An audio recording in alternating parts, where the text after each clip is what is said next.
जीवन की उच्चतर स्थिति है। जब हमें प्लान हो जाता है, हम पंचवर्षीय योजना बनाते हैं तो प्लान होता है कि 99 में क्या करेंगे, 2000 में क्या करेंगे, या राशन लाते हैं तो मालूम पड़ जाता है कि महीने भर में ये राशन लाना, या आलू लाना है, शक्कर लानी है। प्लान से चलते हैं जिंदगी को लेकर के।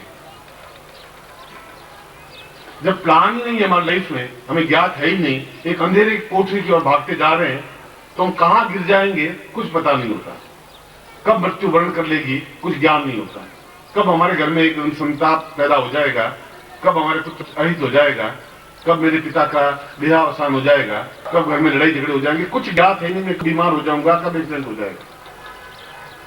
ये बहुत बड़ी न्यूनता है, मनुष्य को पूर्ण पहुंचाने के मार्ग में अवरोध है। अगर आपको ये ज्ञान है ही नहीं कि कब आप एक्सीडेंट हो जाएगा, तो आप तो दौड़ते हुए चले जाएंगे और कभी भी एक्सीडेंट हो जाएगा। और उस भगवान की ऐसी इच्छा थी, तो फिर हमारे पूर्वजों ने क्या किया हमारे लिए, उन ऋषियों ने फिर क्या किया, फिर सिद्धाश्रम का क्या रहा, उन नवीन खोज क्या की, किस प्रकार से नवीन खोज की। ये प्रश्न हमारे जीवन की अपूर्णता का, जैसे दोपहर को मैंने कहा कि ये हमारा जीवन अपूर्ण है क्योंकि हम सम्मोहन युक्त नहीं है। ये हमारा जीवन अपूर्ण ये है कि हम जीवन में पूर्णता आयु प्राप्त नहीं कर पाते। तो जीवन को सर्वांगीण बनाने के लिए सारी स्थितियां हमारे पास में है। हमारे पास शरीर है, हमारे पास समाज, हमारे पास पत्नी है या पति है, हमारे पास सुंदर वस्त्र हैं, हमारे पास धन है, और हमारे पास गुरु हैं और हम शिष्य हैं। उसके बाद भी अगर हमें अपूर्ण कहा जाता है तो अपूर्ण इसलिए है कि हमें अगले जीवन, अगले पल का, एक सेकंड का हमें ज्ञान नहीं है। आज ठीक है, कल शाम को कुछ भी घटना घट सकती है। अभी 2 दिन पहले या कल मैंने आपको उदाहरण दिया था कि उस नरूला होटल में खाना खाने लोग गए और बम फट गया, और उन लोगों को गलती नहीं है, वो चित्र उड़ गए। कोयम्बटूर की सभा में भाषण देने गए और वहां सभा में बम फट गए, समाप्त हो गए लोग। पता ही नहीं कि 5 मिनट बाद भी ये घटना घट जाएगी, मिनट बाद घटना जाएगी। ज्ञान होना आवश्यक है जिससे कि हमें मालूम पड़ जाए कि मेरे पास इतना समय है। मुझे मालूम था कि ये ग्रहण इतने बजे लगेगा। अगर ये मुझे मालूम नहीं होता तो मैं आपको अंधेरे में ढकेलता रहता कि ग्रहण जब भी लग जाएगा, जब लग जाएगा। पर मुझे ज्ञान था कि ये 7:20 पर ग्रहण लगेगा। 7 बजे से पहले मुझे ये काम को करवा देना है, ये काम 7:20 बाद में ये काम करवाना है। तो मैं प्लान से चला आपके साथ में, उस आप मेरे साथ पैर से पैर लगा के दौड़े, या धीरे चले, या थके, या विश्राम किया, या जो कुछ गड़बड़ाहट रही या शांति रही, मन में संतुष्टि रही कि उन्होंने देने में कसर नहीं रखी। हमारे लेने में न्यूनता रही या विशेषता रही, वो अलग बात। अगर न्यूनता रही तो फिर आपका जीवन अपूर्ण है ही। कहीं कहीं कोई अपूर्ण है इसलिए नहीं ले पाए, कारण हेतु भी होते हैं। उस हेतु को भी गुरु को पूछना चाहिए आपको कि गुरु मैं निर्धन क्यों हूं, मैं इतना परिश्रम करने के बाद भी दरिद्री क्यों हूं, इतना कष्ट उठाने के बावजूद भी मेरे घर में सुख शांति क्यों नहीं है। ये प्रश्न भी आपको, उसमें कोई दोष नहीं है, अपने गुरु के पास पूछना चाहिए जब भी उनके पास समय हो। और समय इसलिए नहीं है कि आप और हम इतने दूरी में रहते हैं कि 4 महीनों में 1 दिन मिलता है मिलने के लिए, उसमें 5 मिनट में आपको दे पाते हो या आप 5 मिनट ले पाते हैं, उसमें सारी बातें नहीं हो पाती। और गुरु कहते हैं कि तुम मुझे केवल परमार्थ की बात पूछो, ये गुरु की न्यूनता है।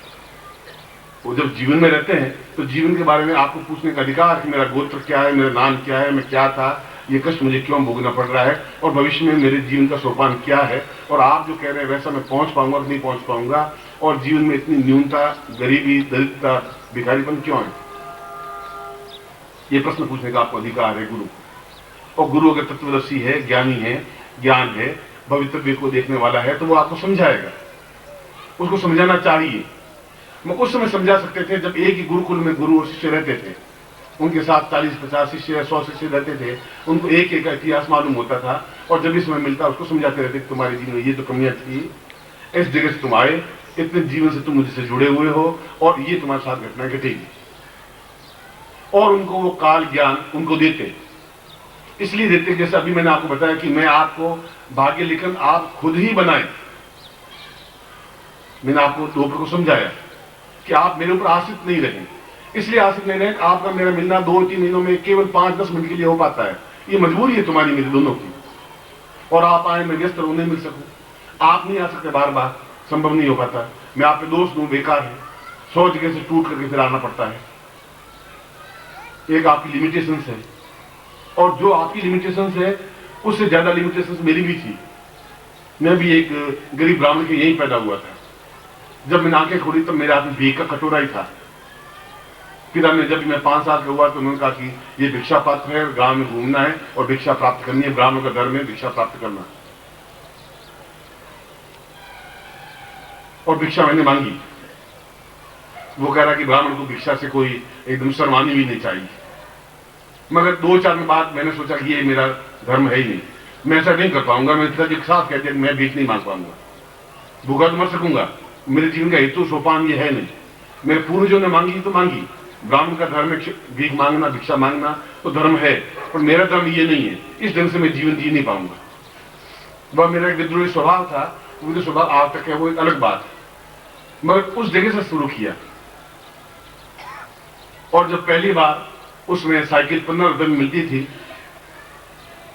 और मैंने पूरे नौकरी लगने के बाद साल भर के बाद एक सेकंड हैंड साइकिल भी खरीद नहीं पाया। नई साइकिल तो बहुत अलग बात है। 8 रुपए में सेकंड हैंड साइकिल मिल रही थी और मैं नौकरी कर रहा था, उसमें तनख्वाह मिलती थी मुझे 15 रुपए, और मैं साइकिल नहीं खरीद पाया। और एक मिलिट्री का एक आदमी था, उसका ट्रांसफर हो गई, तो उसने कहा कि मैं साइकिल बेच रहा हूं 8 रुपए में, आप ले लें। और मैंने चारों तरफ हाथ पैर दौड़ाया तो 8 रुपए भी मेरे पास थे नहीं। और जो मकान मालिक था उसने मना कर दिया कि मैं आपको 8 रुपए उधार दे नहीं सकता, आप देंगे कहां से। उसमें 1 रुपए की वैल्यू थी, 2 रुपए की बहुत बड़ी वैल्यू थी। उनके पिताजी थे, वो सीधे साधे थे, जोधपुर के थे। उनका कि मैं मास्टर आपको 8 रुपए देता हूं, आप साइकिल खरीद लें। और तुम शायद विश्वास नहीं करोगे कि सेकंड एडिशन साइकिल खरीदी, उस दिन मैं 100 किलोमीटर ये घूमता आया है, इतना जैसे कोई हवाई जहाज मिल रही है मुझे। बहुत तेजी के साथ घूमा था मेरे पास हवाई जहाज।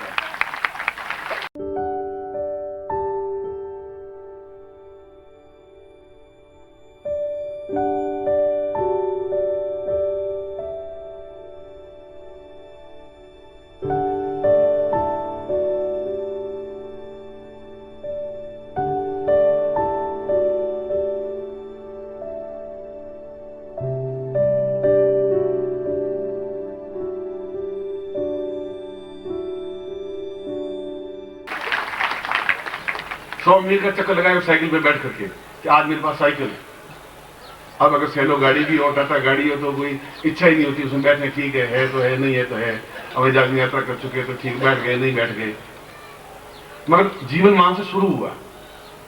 तो आपसे ज्यादा विपन्न अवस्था में जिंदगी शुरू की। जब नौकरी पे इंटरव्यू के लिए गया तो आप विश्वास नहीं करेंगे कि मैं अपनी पत्नी के पाजेब बेच करके गया था।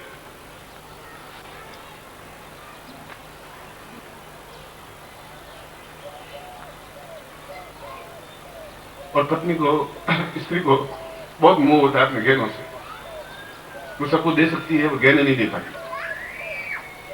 और मेरे पास उसमें 5 आने का मतलब हुआ करीब 35 पैसे। 35 पैसे मेरे पास थे नहीं, और कोई उधार देने वाला नहीं था 35 पैसे। और यहां से जालोर का किराया 35 पैसे था।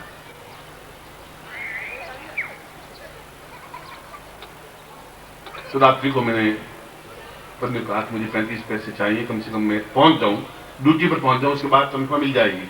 उसमें तनख्वाह 10 से 15 का डेट था, 10 रुपये तनख्वाह मिलती थी उसमें, और साल में 1 रुपया इंक्रीमेंट था। तो उसने बड़ी आनाकानी भी की। मैंने समझाया भी, कन्विंस किया, नौकरी बिना जीवन चलेगा नहीं, अगर यही भविष्य है तो ठीक है नौकरी करेंगे। और 8वीं पास करके नौकरी करते थे, उसमें बोर्ड का इम्तिहान होता था 8वीं का। उस जगह से मेरे जीवन शुरू हुआ है, भिक्षा पात्र से, और 35 पैसों के लिए गिड़गिड़ाते हुए।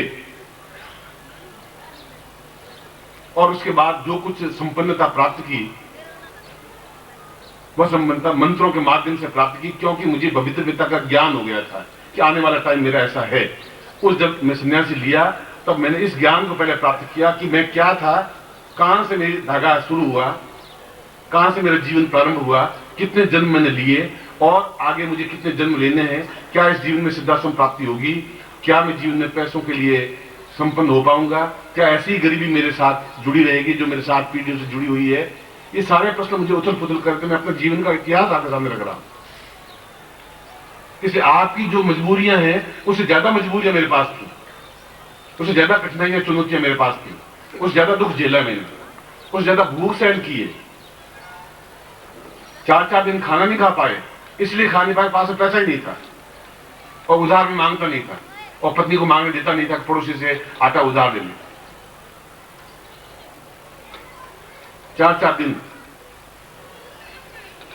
तो उनको मैंने कहा तुम पड़ोसी से एक दिन वो आटा किला, यहाँ पर जोधपुर में, यहाँ पर मकान है, वो आप जहाँ देखें तो केवल 5 बाई 8 की कोठड़ी है, जिसमें 2 साल रहा जब मैंने ग्रेजुएशन किया, उस समय की बात करें। और एक दिन वो आटा उधार लेके आई, एक दिन भूखे रह गए। तो जब मुझे मालूम पड़ा कि आटा पड़ोसी से उधार लेके आई है, तो मसला हुआ आटा, गूंथा हुआ आटा उठा के बाहर नाले में फेंक दिया।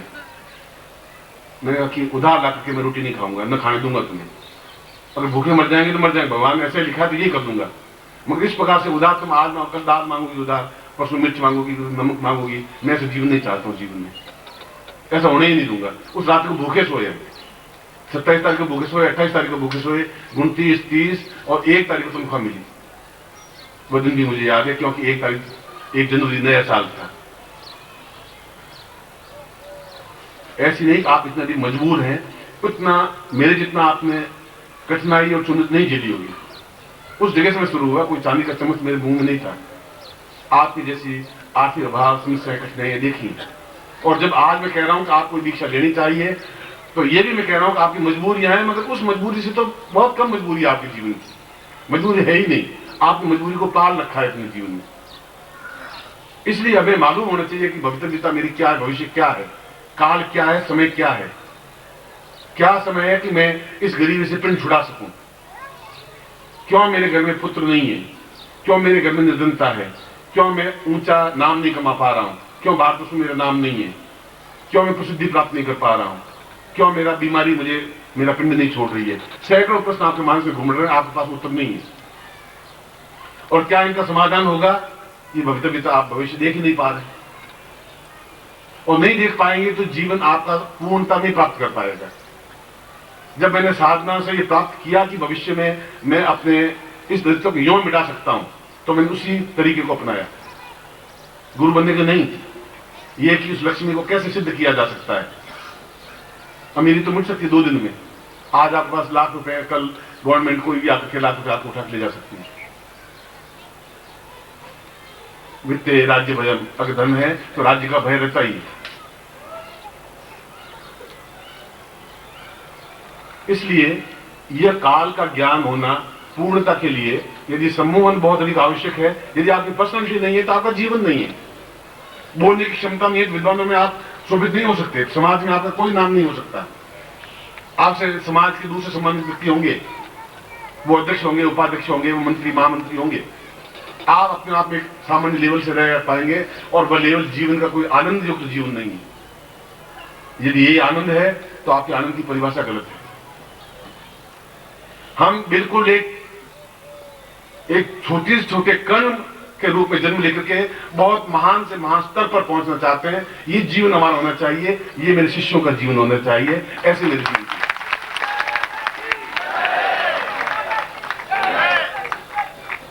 दोनों उदाहरण मैंने अपने जीवन से आपको दिए। मुझे जीवन के पत्ते खोलने की जरूरत नहीं थी मुझे आपके सामने, मगर उन व्यवस्थाओं को झेला है, देखा है मैंने, उन मजबूरियों को झेला है, उस भूख को भी देखा है, उन लकड़ी काट के बेच करके और 2 आने ला करके आटा दाल ला करके रोटी बनाई, मैंने देखा है अपने जीवन में और मेरी पत्नी ने। और उसके बाद भी विद्रोही स्वभाव रहा है, उसके बाद समझौता नहीं किया जिंदगी से। मैंने कहा मैं भविष्य को आंक लूंगा, देख लूंगा, और जहां भी गड़बड़ियां होंगी उसको दूर करूंगा, और जहां जहां भी भविष्य में मेरी तकलीफें थी उनको मैंने पहले ही मंत्रों से दूर किया कि ये गड़बड़ आएगी तो उसको मैं ऐसे दूर पहले ही कर लेता हूं, ये समस्या आएगी इसका पहले ही समाधान कर लेता हूं, क्योंकि मेरे पास समय बहुत कम है, और इस समय को लेकर के मैं उस लेवल तक पहुंचना चाहता हूं जहां सिद्धाश्रम है, जहां संपन्नता है, जहां सुख है, जहां प्रसिद्धि है, जहां नाम है, जहां कीर्ति है, जहां यश है, जहां सब कुछ है। उस जगह मुझे पहुंचना ही है। पहुंचना ही है तो जो बीच विसंगतियां उनको मुझे दूर कर देना है। और आपके जीवन में भी विसंगतियां हैं, धन की विसंगति है, शरीर की विसंगति है, स्वास्थ्य की विसंगति है, ये कमियां जीवन में है, और आपके पास कोई समाधान नहीं है। समाधान इसलिए नहीं, भविष्य को आप देख ही नहीं पा रहे, नहीं देख पा रहे हैं आप। और गुरु आपको कितना बता पाएगा, क्योंकि आपके गुरु का मिलन इस युग में संभव नहीं है।